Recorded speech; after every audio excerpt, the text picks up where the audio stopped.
Good afternoon. We're talking about Lesson 8 here in Chapter 5, Scale Drawings and Models.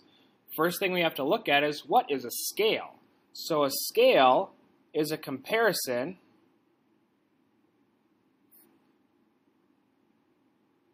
between two numbers, two dimensions.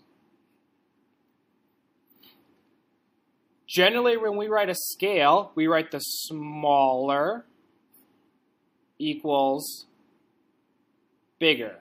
Or you look at model equals actual.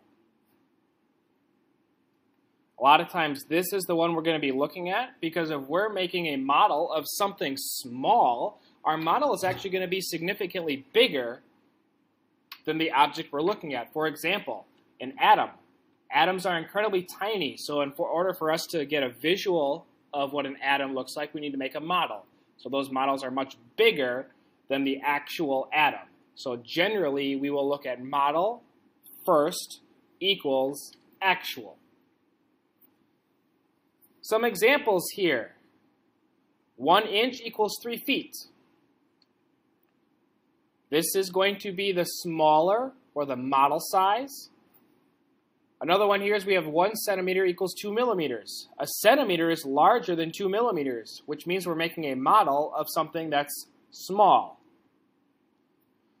Notice how the first number in both scales is 1. That's very, very important to keep in mind. The first number should always be 1. So let's look at example 1 here. It says a model car is 4 inches long. The actual car is 12 feet long. What is the scale of the model? Again, we're going to look at the model length first and then set it equal to the actual length. So we have 4 inches equals 12 feet.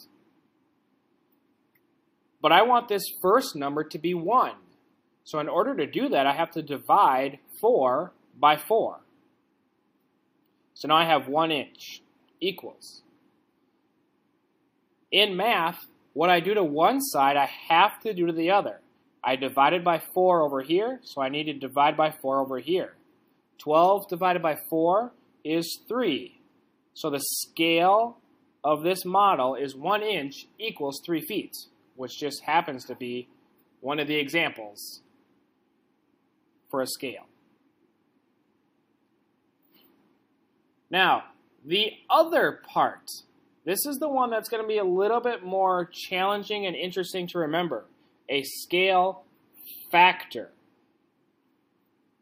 Now, when we talk about a scale factor, it's going to be very similar to a scale. So it's very similar to a scale.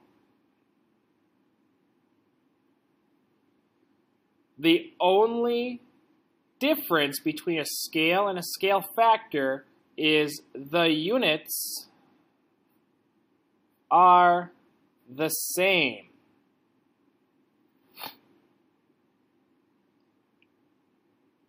So, for example, if I have 1 inch equals 3 feet, these units are not the same.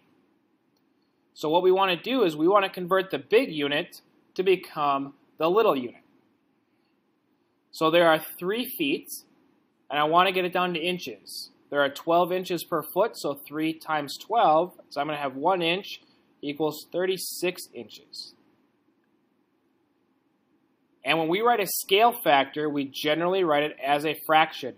Again, the top number is the model. The bottom number is the actual. That is another way to write a ratio. So example 2, it says a map has a scale of 1 inch equals 8 miles. 2 towns are 3.25 inches apart. How far are they in real life? Now, we could use a scale factor to this, but we'd have to do a lot of converting back, and I don't want to do that.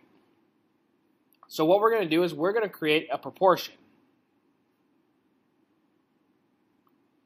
Remember, proportions need to have similar things or similar numbers in similar locations. So I'm going to talk about model versus actual equals model over actual. We're going to use the scale as our first proportion. So 1 inch is 8 miles.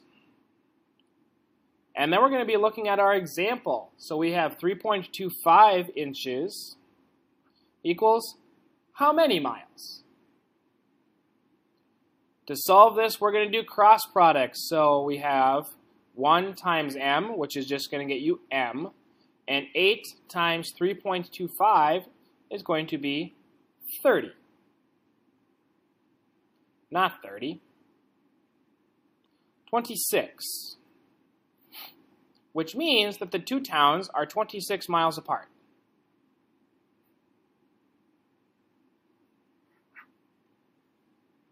If we wanted to use a scale factor to this, we would have to figure out how many inches are in 8 miles, which will be, we have to convert down to feet, which would be 5,280 feet per mile. We have to multiply that by 8, and then convert that into inches, so we'd have to multiply that by 12. And that's a lot of extra work, because then we'd have to do it again and convert back to miles. Or we can simply use a proportion, which makes it significantly easier. Now, example 3. It says Sheila is designing a patio that is 16 feet long and 14 feet wide. It says make a scale drawing of the patio, use a scale of 0.5 inches is 4 feet, and use 1/4 inch grid paper. So this right here is 1/4 inch grid paper. So it says I want to use a scale of 0.5 inches equals 4 feet. And each one of these, again, is going to get me 1/4 of an inch. So the way we want to do this is we want to figure out how long each one of these two sides are going to be on our scale drawing. So I have a length of 16 feet. And I have a width of 14 feet.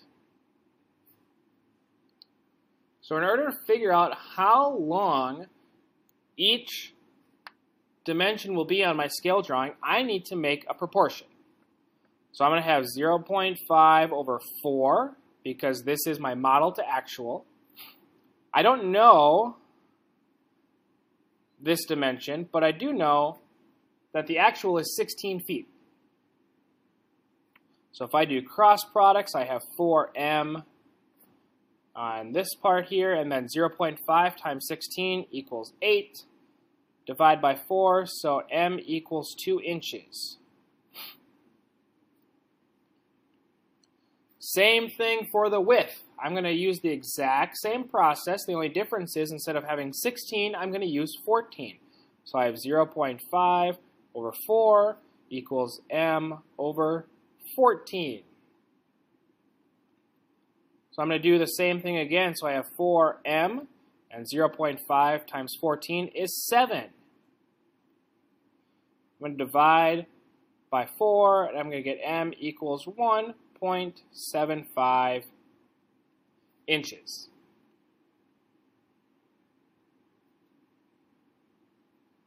Now that's all well and good. However, this is with 1/4 inch grid paper. So I need to figure out how many spaces I'm going to have for 2 inches and for 1.75 inches.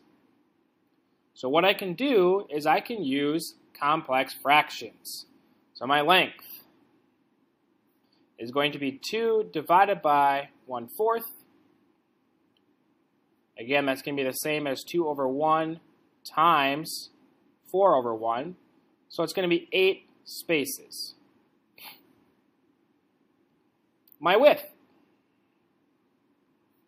that's 1.75 divided by 1/4, which is the same as 1.75 over 1 times 4 over 1. That equals 7 spaces. So I'm going to start getting to work on my drawing here. So this is going to be the length going left and right, going horizontally, and the width is going to be up and down or vertically. So if I want to do 8 spaces, so I have 1, 2, 3, 4, 5, 6, 7, 8. This right here. That is the length of my patio. And I'm going to say that this is 2 inches, or 16 feet. Going up, I'm going to see that it's 7 spaces. So I'm going to do 1, 2, 3, 4, 5, 6, 7.